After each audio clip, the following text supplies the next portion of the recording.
especialistas en alguna materia de salud para descubrir algún tipo de escándalo que tenga que ver con algún hospital, con alguna clínica. A eso se le llama el cambio de identidad. En este caso, bueno, pues se funde perfectamente alguien como Hernán Gómez, ¿no? Con estos personajes que asisten a la marcha de cretinazos y fascistas, se viste de rosa y hace una serie de cuestionamientos a la gente que ahí se encuentra. Hay un momento, me parece, en el que un señor hasta le da un manotazo en la cara. Eso estuvo muy, muy mal, ¿no? Y todo porque estaba cuestionando a una señora en sus acciones, en sus planteamientos. Pero me llama mucho la atención esto que le ha mostrado don David a continuación. Entrevista a Hernán Gómez a una señora de la tercera edad, a una adulta mayor, que recibe la pensión proporcionada por el gobierno federal para adultos mayores. Y a pesar de que la recibe y de que justifica obtenerla, porque esa pensión la pueden obtener pobres y ricos siempre y cuando tengan más de, si no me equivoco, 65 años. Dice que está muy mal que López la ande regalando porque pues con esto está convenciendo, con una nimiedad, con una pichicatez, está convenciendo a los adultos mayores. Y bueno, pues es mejor que el gobierno les dé algo que no les dé nada, ¿no? Esto es lo que responde esta señora que se desenvuelve en esa, ¿no? Esta oposición, esta idea de la derecha mexicana, del conservadurismo mexicano. ¿A usted no le dan su pensión de adulto mayor? Yo recién me acabo de inscribir. Me inscribí porque nosotros que somos gente mayor, mi esposo es muy mayor, tiene 84 años, se nos ha reducido iba a decir una palabra en inglés, pero no se hace, nuestra entrada muchísimo, con seguros de vida, con seguros de todo tipo de cosas que ya no tenemos para vivir. Entonces, bueno, nos sirve para las medicinas, que tampoco nos sirve, pero bueno. Entonces no está tan mal ese programa de López Obrador, ¿no? Está mal porque para nosotros es un extra. Para la gente que vive de comer con 4,800 pesos bimestral, no hay cómo les alcance, no hay forma. Bueno, pero es mejor eso que nada, ¿no cree? No es mejor. No es mejor porque se acostumbran a estirar la mano. Dice que se acostumbran a estirar la mano. Y luego, ¿no? O sea, ¿de qué estamos hablando? Señora, yo se lo digo, si nos está viendo, está escuchando, porque estoy viendo que hay muchos conservadores en nuestro chat, y bienvenidos a Sin Censura, oiga, señora, pues son adultos mayores como usted, que a lo mejor ya no los van a contratar en alguna empresa. Eso de que andan estirando la mano, pues ya toda su vida trabajaron. ¿De qué me está hablando? ¿Cómo que estirando la mano? Se acostumbran a estirar la mano, pues ¿de qué se trata? Me escribe Jessica Parroquín: con mucho respeto, Toño, decirles a estas personas de la manifestación del domingo cretinazos y fascistas equivale al clasismo y discriminación que hacen ellos hacia los morenos, los chairos y los nacos. Yo lo que le quiero decir con mucho respeto también, y le agradezco este comentario a Jessica, es que para la sociología moderna no existe el racismo a la inversa. Sí existe el prejuicio, pero no el racismo a la inversa. Es decir, las personas caucásicas no podrían ser víctimas del racismo de ninguna forma, en definitiva, pero sí podría haber algún prejuicio en contra de las personas blancas, de las personas caucásicas.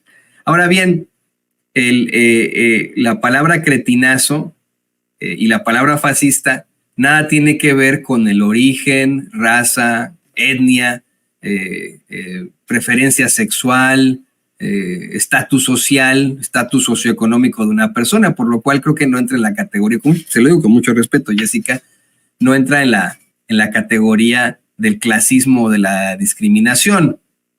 No se les está discriminando por ser cretinazos, se les está exhibiendo por ser cretinazos. No se les está discriminando por ser fascistas, se les está exhibiendo por ser fascistas.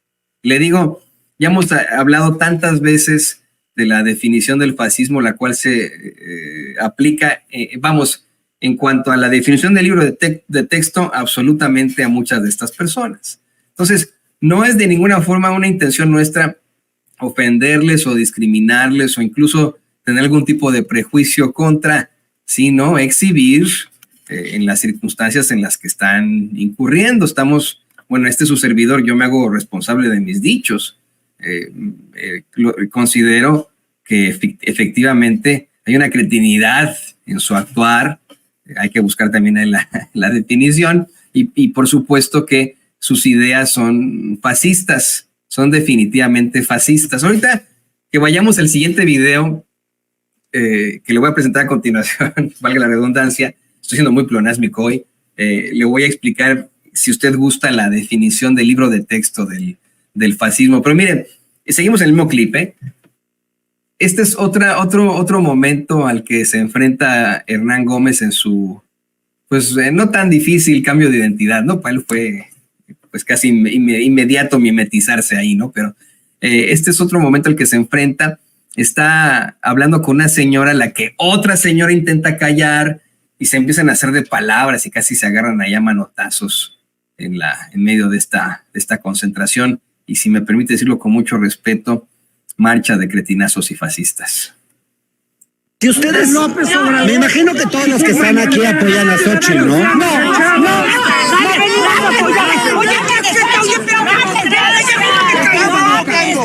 A ver, yo no vengo a apoyar a ningún candidato. ¿No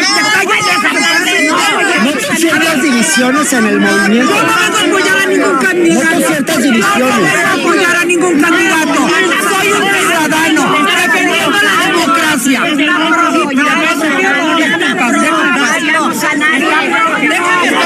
Pero no es como... A ver, no es como aceptar... Yo vengo a defender la democracia. Vengo a defender la división de poderes. ¿Sí? La división.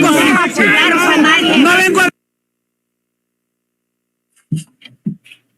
Mire, se lo digo con mucho respeto. Sí, son fascistas. Les llamamos fachos de manera eufemística a nosotros, pero esos despreciables y nefarios que nos discriminan abiertamente y sin ningún tipo de tapujo, abiertamente expresan su racismo y su clasismo. No son conservadores, ni conservas, ni fachos per se. Son fascistas de definición del libro de texto. Mire, son fascistas porque serían felices con una autocracia centralizada como la que instauró el PRI por décadas o como la que ejercía Felipe Calderón al verdaderamente militarizar a México. Usted pregúntele a cualquiera de estos qué opina de Felipe Calderón. Hay un video en el que una señora dice que lo engañaron al pobrecito. Y lo que ellos buscan es también, efectivamente, regresar a lo que ya estaba, que es también per se conservadurismo, ¿no? Pero México sí vivió una autocracia centralizada con el PRI y con un Felipe Calderón que sí que militarizó a México y con el que se dominaron las instituciones con una serie de reformas que nadie impugnó en las cámaras. A ver, esta señora y otros personajes ahí que entrevistaron en la marcha de cretinazos y fascistas se pusieron a decir que era terrible que el presidente intentara o el poder ejecutivo intentara inmiscuirse en asuntos con el poder legislativo o con el poder judicial. Señoras y señores, eso fue lo que se vivió durante décadas en México. ¿Me va a decir usted que México no se enfrentó a la intervención directa del presidente en el sexenio pasado con Peña Nieto, cuando claramente utilizaron, insisto, el poder judicial como el poder legislativo para instaurar esa serie de reformas estructurales, entre comillas, que nos destruyeron, como la de reforma educativa y la reforma energética? Me va a decir usted que Calderón nunca intervino al poder judicial, ¿no? Tan no lo intervino que sus familiares se enfrentaron las consecuencias por la tragedia en la guardería ABC. Estoy siendo sarcástico. Nadie enfrentó las consecuencias. El mismo exministro Arturo Saldívar ha declarado cómo es que un secretario de Gobernación lo amenazó para que no hubiera determinaciones en contra de los familiares políticos de Felipe Calderón, familiares directos de Margarita Zavala, su esposa. Claro que es una autocracia centralizada, claro que dominaron ellos las instituciones, claro que son fascistas, si han expresado una y otra vez su creencia de una jerarquía social natural, perdón que se lo vuelva a poner, pero aquí están estas dos señoras que le dicen al mismo Hernán Gómez que según ellas los blancos tienen acceso a mejor educación, están mejor informados, están mejor educados que nosotros, las personas que pintamos de color moreno. Miren nada más, es que este video se tiene que compartir hasta el cansancio. Este video tiene que salir hasta el cansancio. Vamos a ver.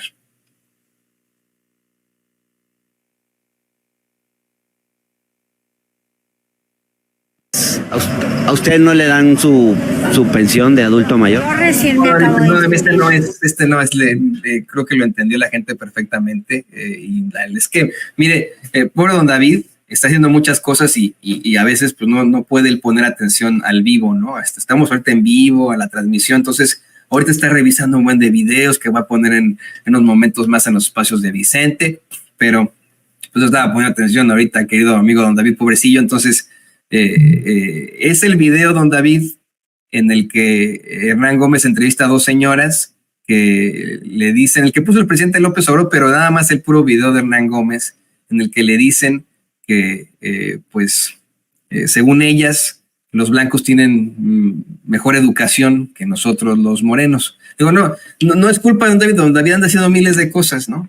Por eso es que ahorita no estaba poniendo atención, porque estaba en otras cosas, que no era el programa ahorita que estamos al aire, ¿no? Pero ahí va. Adelante. Es que yo veo que las marchas de la gente que no está a favor de AMLO, suele haber más personas de tez blanca que en las marchas a favor de AMLO. ¿Cómo se explica usted esa parte? ¿Por qué hay más blancos en este tipo de marchas? Más güeritos. Tortas y dinero. ¿Ya viste? ¿Por qué? Les dan tortas y dinero a la gente que vaya a votar por AMLO. Ya, pero ¿por qué en estas marchas hay más blancos que en las de ellos? Yo creo que porque hay más información. Porque tenemos mejor educación y sabemos qué es lo bueno. Los blancos tienen más información. Más educación. Más educación. Y saben qué es lo bueno. También los otros tienen posibilidades de educarse, pero no lo hacen. No es lo bastante es como expandido, ¿no? ¿Y eso tiene que ver con el tono de piel de alguna manera? No creo. ¿No? Es que eso dijo usted. O sea...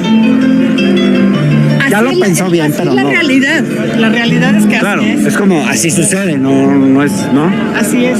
Ya, muchas gracias, ¿eh? ¿Cómo se llama usted? Marcela. ¿Marcela qué? Ranking. ¿De dónde es Ranking, su apellido? Alemán. Ah, con razón, esto es otra cosa. Sí, es otra estirpe. ¿Verdad? Gracias. Pero eso es lo mismo. No, totalmente. O sea, la educación es lo más importante. Sin duda. Deben tener todos educación. Más fácil para Gómez mimetizarse con, pues vamos, estas personas que asisten a esta marcha del domingo, en definitiva fue pues mucho más fácil, ¿no? Le digo, este es un ejercicio que se llama cambio de identidad, pero fue muy fácil para él. Yo también, con mucho respeto, le preguntaría ¿por qué cree él que en los medios de comunicación corporativos, como en los que él participa, la mayoría de las personas que ahí conducen los espacios, pues también son blancos, ¿no? Eso es, no sé por qué, ¿no? Pero es una realidad también que existe en México. Usted, mire, pregúntele a cualquier extranjero que vaya a México, póngale la televisión y póngale mute o mute al televisor, que vea la televisión y va a pensar que le está usted transmitiendo la televisión escandinava, o bueno, como dice Xochitl, de los países noruegos, ¿no? Porque todos son blancos, o la gran mayoría son blancos en los medios de comunicación corporativos. También había que preguntar por ahí. Pero le digo, tendría que cumplirse efectivamente el concepto de fascistas. Esta señora cree, estas dos señoras y muchos de los que asisten a esa marcha creen en una jerarquía social natural. Los fascistas que chillan cuando el presidente les llama aspiracionistas, pues parte de ese concepto del fascismo es la subordinación a nuestros intereses individuales. Y por supuesto, bueno, su violencia absoluta, el justificar con violencia sus medios. Y bueno, para hablar de esto, que también es un tema sé que le apasiona. Nos enlazamos en vivo y en directo con mi compañero Vicente Serrano, a quien agradezco se conecte con nosotros, ¿no? Y quiero decirle, Vicente, pues ya no voy a poder conducir el programa porque tengo que hacer una reflexión periodística de mi vida. No es cierto, no te creas. Estoy siendo sarcástico por una declaración del director de Excelsior. Te saludo con mucho gusto, Vicente, te mando un abrazo. Espero que todo esté muy bien contigo. Así es, mi querido Toño, lo dices con sarcasmo, pero mucha verdad, ¿no? O sea, qué cosas estamos viendo en los medios de comunicación con personajes como Pascal Beltrán del Río. Ya vamos a platicar de este tema. Traemos un programa cargado de información y de entrevistas. En unos minutos se enlazará el maestro Ricardo Sevilla para hablar de los zopilotes, entre otras cosas, de los zopilotes que quisieron enjaretarle al presidente Andrés Manuel López Obrador la muerte de Carlos Ursúa. Marx Arriaga, el responsable de los libros de texto gratuitos en nuestro país, en la Secretaría de Educación Pública, para desnudar las mentiras de los Ricardo Salinas Pliego y las Maru Campos. En fin, también se va a enlazar con nosotros Julián Macías Tobar desde España, que ha desmenuzado esta red de bots y de posicionamientos falsos con este hashtag de López Obrador narcotraficante o AMLO narcotraficante. En fin, mi querido Toño, tenemos bastante el día de